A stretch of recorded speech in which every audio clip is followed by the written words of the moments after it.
SPN9 news और स्वागत है आपका हमारी ताज़ा अपडेट में। मैं हूं आपके साथ अभिलाष। इन दिनों लोकसभा 2019 चुनावों का दौर जारी है और पहले चरण का मतदान भी हो चुका है। लेकिन बिहार की राजनीति की बात की जाए तो बिहार की राजनीति में अलग ही हवा देखने को मिल रही है, जहां पर बेगूसराय में गिरिराज वर्सेस कन्हैया कुमार का इंतजार अब सबको बेसब्री से है, तो वहीं अब बिहार की राजनीति में एनडीए में गठबंधन के अंदर फूट पड़ने की बड़ी खबर सामने आई है। जी हाँ, बता दें आपको कि भारतीय जनता पार्टी इस बार 17, जेडीयू 17 और एलजेपी यानी कि लोक जनशक्ति पार्टी 6 उम्मीदवारों के साथ इस बार गठबंधन में लड़ रही हैं, जिसे एनडीए कहा जा रहा है। लेकिन एनडीए के हाल ही में कार्यकर्ताओं के बीच यानी कि भाजपा कार्यकर्ता और जेडीयू कार्यकर्ताओं के बीच जमकर झड़प देखने को मिली हाजीपुर में। दरअसल हाजीपुर का जो एरिया है वो पशुपति पारस का एरिया है, जो रामविलास पासवान के भाई हैं और जो एलजेपी के प्रमुख हैं। चिराग पासवान ये पहले ही ऐलान कर चुके थे कि इस बार पशुपति पारस ही हाजीपुर से उनके उम्मीदवार होंगे। बड़ी बात यह है कि इस बार पशुपति पारस का जीतना भी लगभग तय माना जा रहा है। लेकिन बताया जा रहा है कि जब हाल ही में सभा को रखा गया था, आयोजित किया गया था, तो सभा में जेडीयू और बीजेपी दोनों के कार्यकर्ता मौजूद थे और राष्ट्रीय सचिव जेडीयू के वहां पर उन्होंने कहा कि बिहार में मंदिर के मुद्दे को ना लाया जाए। ऐसे में मंदिर के मुद्दे की बात को सुनकर भारतीय जनता पार्टी के कार्यकर्ता भड़क गए और इसके बाद दोनों ही दलों के बीच जमकर हाथापाई भी देखने को मिली।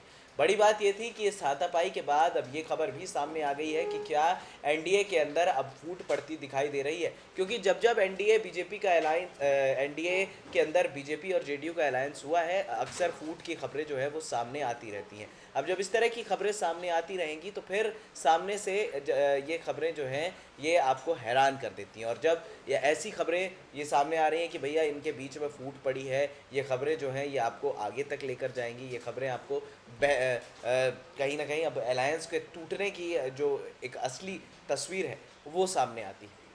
आपको बता दें कि जिस तरह से बिहार में एनडीए में ये फूट देखने को मिली है, उस तरह से चुनावी रुख भी एक अलग तरीके से चला गया है। क्या इसका फ़ायदा बाकी विपक्षी दलों को होगा या फिर कांग्रेस को होगा, ये हम नहीं कह सकते फिलहाल। लेकिन ये बात तो तय है कि एनडीए और एनडीए के अंदर जेडीयू और बीजेपी के कार्यकर्ताओं के बीच में जो कहासुनी हुई है, जो हाथापाई हुई है, अगर ये मसला बढ़ गया तो फिर भारतीय जनता पार्टी और जेडीयू का अलायंस भी टूट सकता है। फिलहाल जेडीयू और बीजेपी मिलकर बिहार में सरकार भी बनाए हुए हैं और इस बार लोकसभा में भी एक साथ उतरने का मन बना रहे हैं। वहीं नीतीश कुमार जो जेडीयू के प्रमुख हैं वो इस बार झारखंड में प्रशांत किशोर के साथ बीजेपी के लिए प्रचार करने की बात भी कह रहे थे। ऐसे में अगर इस तरह की खबरें सामने आती हैं कि भैया एनडीए में फूट पड़ गई है, एनडीए में हाथापाई चल रही है आपसी में कार्यकर्ताओं में, तो इससे किसको झटका होगा, किसको एक बड़ा झटका लगेगा। क्योंकि बिहार की राजनीति इस बार इस तरह की देखने को मिल रही है कि भैया आपको अपनी राजनीति के साथ साथ मुद्दों को भी सही तरीके से उठाना ज़रूरी था।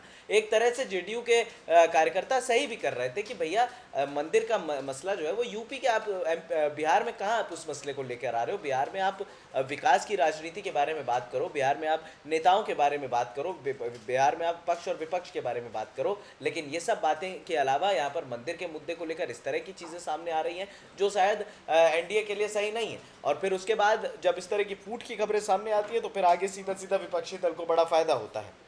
तो अब क्या विपक्षी दल को फायदा होना है?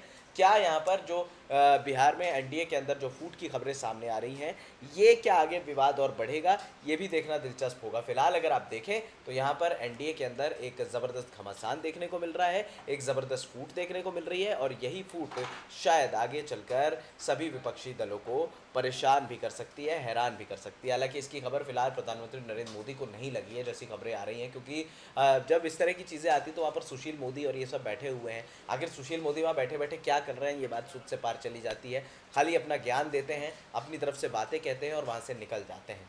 तो अब ये इम्पॉर्टेंट है कि आप एक मसले को सही तरीके से भुनाएं, सही तरीके से उठाएं, क्योंकि अगर आप एक मसले को सही तरीके से नहीं उठाएंगे, सही तरीके से नहीं भुनाएंगे तो फिर आपको दिक्कतों का सामना करना पड़ेगा और फिर आपको शायद ये दिक्कत भी आ सकती है। क्योंकि भारतीय जनता पार्टी भी ये बात जानती है कि भैया अगर यहाँ पर एनडीए के गठबंधन में फूट पड़ गई तो जेडीयू इसका फ़ायदा उठा लेगी। तो अब देखना है कि क्या ये मसला और आगे बढ़ता है या नहीं। फिलहाल इस खास अपडेट में इतना ही, हमें दे दीजिए इजाज़त और हाँ, हमारे चैनल SPN9 न्यूज़ को सब्सक्राइब करना मत भूलिएगा। नमस्कार।